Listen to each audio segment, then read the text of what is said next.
Hi, welcome to the உருட்டு podcast. இன்றைக்கி நம்ம காமெடி லெஜண்ட் ஆண்டி கஃப்மேனை பற்றி பார்க்க போகிறோம்.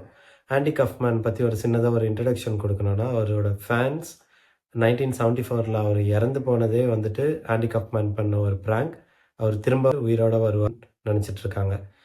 அது அவங்க நினைக்கிறதுக்கு ஒரு காரணமும் இருக்குது. ஏன்னா ஆண்டி கஃப்மேன் பண்ணுறது எல்லாமே அவர் எது வந்து ஸ்டேஜ்டான ஆக்ட், எது வந்துட்டு பிளான் பண்ணி பண்ணது, எது வந்துட்டு ஸ்பான்டேனியஸாக பண்ணது, இல்லை எது உண்மைன்றது அவரோட ஆக்டில் அதிகம் பேருக்கு எதுவுமே தெரியாது. அது மாதிரி தான் அவர் ஆக்ட் பண்ணுவார். இதனால தான் அவரோட ஃபேன்ஸ் வந்துட்டு அவர் திரும்ப உயிரோட வருவாருன்னு நினச்சிட்டு இருக்காரு. அவர் இறந்ததே இந்த டெத்துன்ற ஒரு ஆக்ட், அதுதான் அவரோட கிரேட்டஸ்ட் ஆக்ட். அவர் ஒரு நாள் திரும்பி வருவார்னு அவரோட ஃபேன்ஸ் இன்னும் நம்பிட்டு இருக்காங்க. ஆண்டி கஃப்மேனை வச்சு gym carry man on the moon ஒரு படம் நடிச்சாரு. அதில் ஜிம் கேரி வந்து மெத்தட் ஆக்டிங் தான் பண்ணன்ட்டு சொன்னாங்க. ஜிம் கேரியை அந்த செட்டில் பார்த்த அதிகம் பேர் ஆண்டி கஃப்மேன் கூட பழக்கமானவங்க. அவங்களாம் அதை அவரை பார்த்துட்டு அப்படியே பயப்படுவாங்களாம். ஏன்னா அவர் பண்ணுறது வந்துட்டு கிட்டத்தட்ட ஆண்டி கஃப்மேன் பண்ணுற மாதிரி எல்லாமே இருக்குமா, அந்த அளவுக்கு வந்துட்டு பண்ணியிருப்பாரு.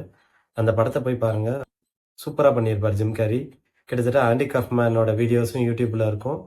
ஜிம் கேரியோட படத்தையும் நீங்கள் பார்த்தீங்கன்னா ஆல்மோஸ்ட் அப்படியே நடிச்சிருப்பாரு. Man on the moon must watch. அந்த படத்தோட டைட்டில் ஆண்டி கஃப்மேனை பற்றி ஒரு பாட்டு வந்துச்சு, மேன் ஆன் த மூன்ட்டு. அதை பேஸ் பண்ணி வச்சுருக்காங்க. ஆண்டி கஃப்மேன் 1949 நியூயார்க்கில் ஒரு ஜூயிஷ் ஃபேமிலிக்கு பிறக்கிறாரு. அவங்களோட ஃபாதர் ஸ்டான்லி கஃப்மேன். அவர் வந்து ஒரு ஜுவல்லரி சேல்ஸ்மேன். அவரோட மதர் வந்துட்டு ஜானிஸ் கஃப்மேன். அவர் தான் ஃபர்ஸ்ட் பார்ன் அந்த ஃபேமிலியில். அவருக்கு ஒரு பிரதர் இருக்காரு. அவர் பேர் மைக்கேல் கஃப்மேன் அண்ட் ஒரு சிஸ்டர், அவங்க கேரல் கஃப்மேன். ஆண்டி கஃப்மேன் ஃபர்ஸ்ட் பெர்ஃபார்ம் பண்ணதே அவரோட சிஸ்டர் கேரலுக்கு தான். காமெடி ஆக்ட்லாம் பெர்ஃபார்ம் பண்ணி காமிப்பார் அவங்கள என்டர்டெயின் பண்ணுறதுக்காக. ஆண்டி கஃப்மேன் ஒரு தடவை ஆர்மியில் ஜாயின் பண்ணுறதுக்காக போயிட்டு டாக்டர் கிட்ட வந்துட்டு அந்த எக்ஸாமினேஷன்லாம் போகிறாரு. அவர் எக்ஸாமின் பண்ண டாக்டர் என்ன பண்ணுறாங்கன்னா, இவர் சமுதாயத்தில் வந்துட்டு யார்கிட்டையும் அவ்வளோவா பழக முடியாது. எமோஷன்ஸ், அவர் உணர்ச்சிகளை அவரால் வந்துட்டு அதிகமாக வெளிப்படுத்த முடியாது. அதனால் ஆர்மிக்கு ஃபிட் இல்லைன்ட்டு அவர் வந்துட்டு ரிஜெக்ட் பண்ணுறாரு அவரை எக்ஸாமின் பண்ண டாக்டர். அவர் அதை ரிஜெக்ட் பண்ணதுக்கு ஒரு ரீசன் இருக்குது. ஆண்டி கஃப்மேன் அந்த மிலிட்ரி எக்ஸாமினேஷனையும் வந்துட்டு ஒரு காமெடி எக்ஸ்பெரிமெண்ட்டாக எடுத்துட்டு அவர் அங்கே போயிட்டு கேட்குற கேள்விக்கெல்லாம் ஒரு மாதிரி ஃபன்னியாவோ இல்லைன்னா ஒரு கேரக்டரில் இருந்துக்கிட்டோ ஒரு பதில் சொல்லியிருக்காரு. ஏகப்பட்ட கேரக்டர்ஸ் அவர் பண்ணுறது வந்து ஃபேமஸ்ஸு. அவர் ஃபஸ்ட்டு பண்ண கேரக்டர் வந்துட்டு ஃபாரின் மேன் ஒரு கேரக்டர். இந்த கேரக்டர் எவால்வ் ஆகி லட்கா கிராவாஸ்ன்ட்டு ஒரு டாக்ஸின்ற ஒரு சீரீஸில் வந்துச்சு. அது கொஞ்சம் பட்டி டிங்கரிங், அந்த ஃபாரின் மேன் கேரக்டரே கொஞ்சம் பட்டி டிங்கரிங் பார்த்து கொஞ்சம் நல்லா பண்ண மாதிரி இருக்கும். இந்த ஃபாரின் மேன் கேரக்டர் என்னன்னு பார்த்தீங்கன்னா, அவருக்கு இங்கிலீஷே பேச தெரியாது, ஒழுங்காக இங்கிலீஷ் பேச தடுமாறுற கேரக்டர். அந்த கேரக்டர் வந்துட்டு மற்றவங்கள மாதிரி இம்பர்சனேட் பண்ணோம். லைக் இங்கே இந்த மிமிக்ரி பண்ணுற மாதிரின்ட்டு வச்சுக்கோங்களேன், இம்பர்சனேட் பண்ணோம். அந்த இம்பர்சனேஷனும் பார்த்தீங்கன்னா ரொம்ப வந்துட்டு அவ்வளோ ஒன்றும் நல்லா இருக்காது.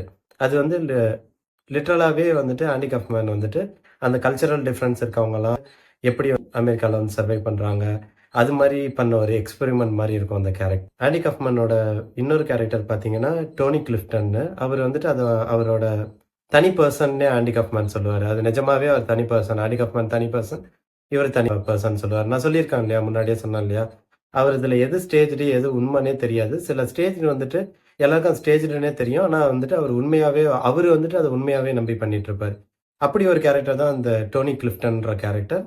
அவரோட ஆல்டர் ஈகோன்னு கூட சொல்லலாம். ஆல்டர் ஈகோனா ஒரு செகண்ட் பர்சன் வச்சுக்கோங்களேன், மைண்டில் இருப்பாங்க இல்லையா, அந்த மாதிரி ஒரு செகண்ட் பர்சன் தான் டோனி கிளிஃப்டன். அவர் அந்த கேரக்டர் மேடை பாடகர். அவருக்கு வந்துட்டு ரொம்ப மோசமான ஆட்டிடியூட் இருக்கும். மக்கள் கிட்டலாம் வந்துட்டு ரொம்ப மோசமாக நடந்துப்பார். அந்த டோனி கிளிஃப்டன் கேரக்டரே ஒரு சீரீஸில் கூட ஒரு எபிசோடில் போய் நடிச்சிருக்கு, ஒரு ஃபேமஸான சீரீஸில். அப்போ நடிக்கிறப்ப அந்த கூட இருக்க ஆக்டர்ஸ் கிட்டலாம் பார்த்துட்டிங்கன்னா மோசமாக வந்து நடந்துக்கிற மாதிரிலாம் சீன் இருக்கும். பின்னாடி வந்து அதில் நடித்த ஆக்டர்லாம் சொன்னாங்க ஸ்டேஜ்டுன்ட்டு. ஆனால் அது வந்து ரொம்ப பின்னாடி தான் தெரிஞ்சிச்சு இந்த விஷயம்லாம்.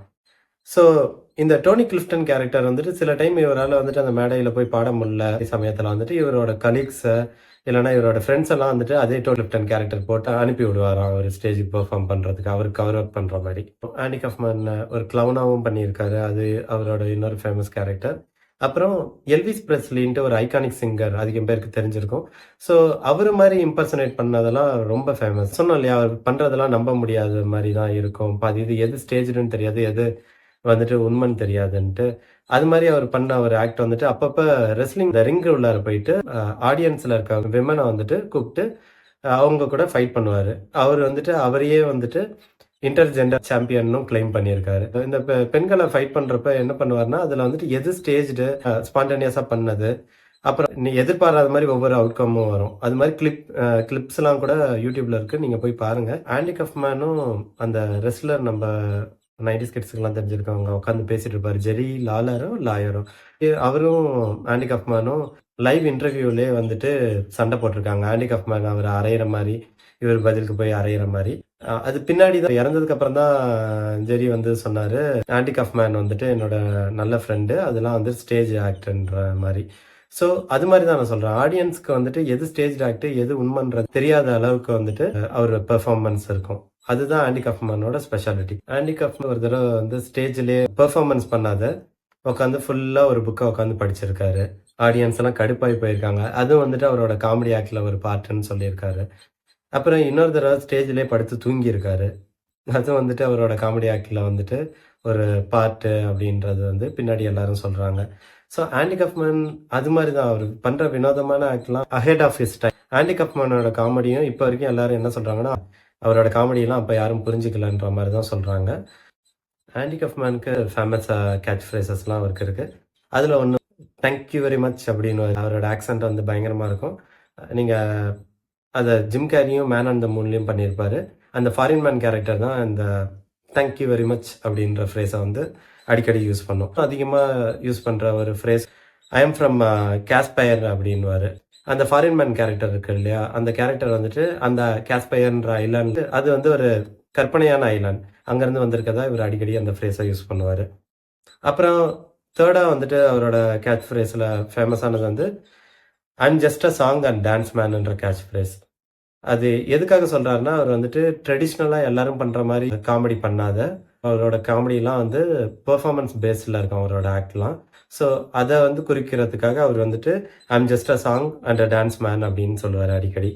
இப்ப கடைசியா இந்த பாட்காஸ்ட்டோட ஆரம்பத்துல சொன்ன ஒரு ஃபேக்ட்டுக்காக, அவர் வந்துட்டு பண்ணதிலே பெரிய ஆக்ட் வந்துட்டு தி டெத்துன்னு சொன்னேன் இல்லையா? அதாவது அவரு 1974ல உயிரிழந்துட்டாரு லங் கேன்சர்னால. 35 வயசு வரைக்கும் தான் வாழ்ந்தாரு. அவரோட லைஃப் வந்து ஒரு ரொம்ப ஷார்ட்டான லைஃப். அந்த 1974ல அவர் லங் கேன்சர்னால இறந்தத, அவரோட ஃபேன்ஸும் இன்னும் அதிகம் பீப்பிள் பண்ண ஒரு பெரிய பிராங்க். அதுவும் அவரோட காமெடி ஆக்ட்ல ஒண்ணுன்ட்டு இன்னும் அதிகம் பேர் நம்பிட்டு இருக்காங்க.